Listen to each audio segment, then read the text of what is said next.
Hey guys, this is John with the Creature Teacher, and right now we're looking at Jasmine and Alleyah, which are our two leopard geckos. Now, leopard geckos come from northern India, Pakistan, and Afghanistan. They're a desert gecko species. I'll pull them out in just a little bit so we can get a good look at them. But these are again, a species from the desert, and their genus of geckos is kind of unique in the gecko family in that they have eyelids, and they don't have sticky toe pads to allow them to climb surfaces like glass. So you can keep them in a tank without a lid. Now, of course, if you have things like small children, cats, dogs, or other animals that can climb into a tank, then of course you will want to make sure that there is a lid in there, or a lid on the tank. Since I don't have anything in there that can get to them, and they're in a nice giant building that has a locking door, no one can get in here without a key. They're pretty good without it. Now, leopard geckos are also, since they're a nocturnal species of reptile, just like a lot of snakes, they do not need to have a UVB light. These guys just have a heat lamp.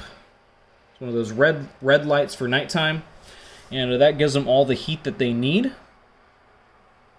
Now, leopard geckos are one of the more popular pets in the United States when it comes to reptiles. They're very, very common. You can find them at just about any pet store. They come in a wide variety of colors. Both of these are not your natural coloration that you would find in the wild. They are yellow color morphs. Normally on their tails, they still have those spots all over them, which is how they get their name. Those spots are normally over their entire body. So they do have look more of like a leopard in the wild in their natural color. They come in a wide variety of color morphs. So these are captive bred animals. Now, because they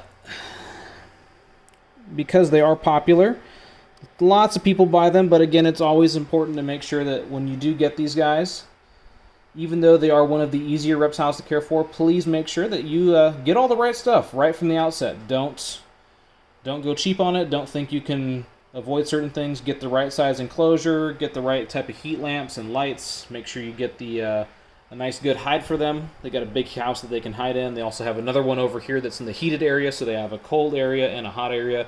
They have a dish for water. It was a cat food bowl. It works just as well as some fancy one you get at a pet store. And one important thing with these is the substrate. I know, again, there is newspaper in here, and newspaper just looks so unnatural and unsightly. You can use things like carpet with these guys, which is essentially like a carpet. This is not a square tank. It comes in square shapes. So carpet, you could use it in here, but you'd have to cut out a piece to fit in this bowed out area right here. And carpet is pretty expensive, and it can sometimes occasionally build up mold and mildew if you're not cleaning it properly all the time when they go to the bathroom on it. Another issue when it comes to the substrate for them is you really want to avoid using sand with these guys, desert sand, or even calcium sand. There's some companies out there that make sand that has calcium in it, and they say that it's good for, reptiles can eat it. It gives them calcium. Leopard geckos are notorious for getting gut impaction problems, where they eat the substrate and it gets stuck in their body, and they can get really sick. They can die. So it's better off just to, instead of buying those expensive substrates, just skip them and use newspaper. These free advertisements come in every week. I never ever run out of substrate for these guys.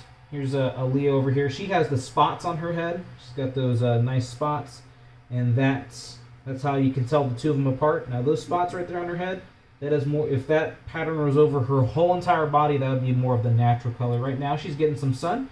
You can see she has closed her eyes, which the family of leopard geckos can do. That is their unique ability, because other gecko species do not hit the lamp there.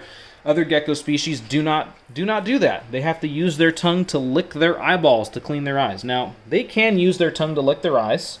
They generally only do it right after they shed, because the skin on their eyelids kind of is still attached there, and they use their tongue to kind of take that skin off their eyelid. That's really the only time I ever see them lick their eyes. Now these guys, leopard geckos, when it comes to eating food, they will only eat when they're hungry. Alleyah, she over there, she does not really want to eat. She's acting pretty much like she's full.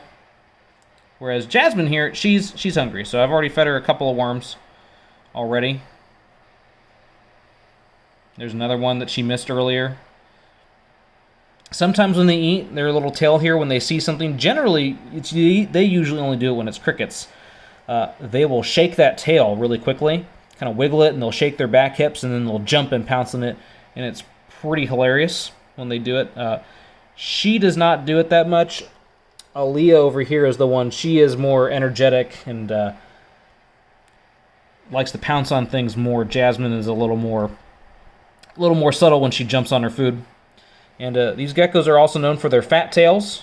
If these geckos if their tail is really skinny and short and small, that means they're having some health problems. They're not eating properly. They're not getting enough food to eat.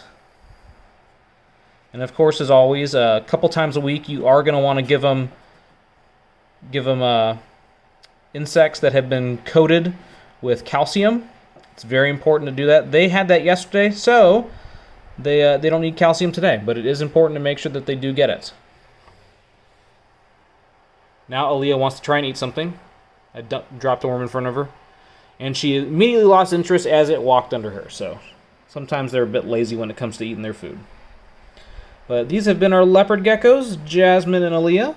Feel free to like and subscribe to our page. Share the videos. Again, check out our Instagram and our Facebook accounts and Twitter accounts. And as always, have a great day out there. See you guys later.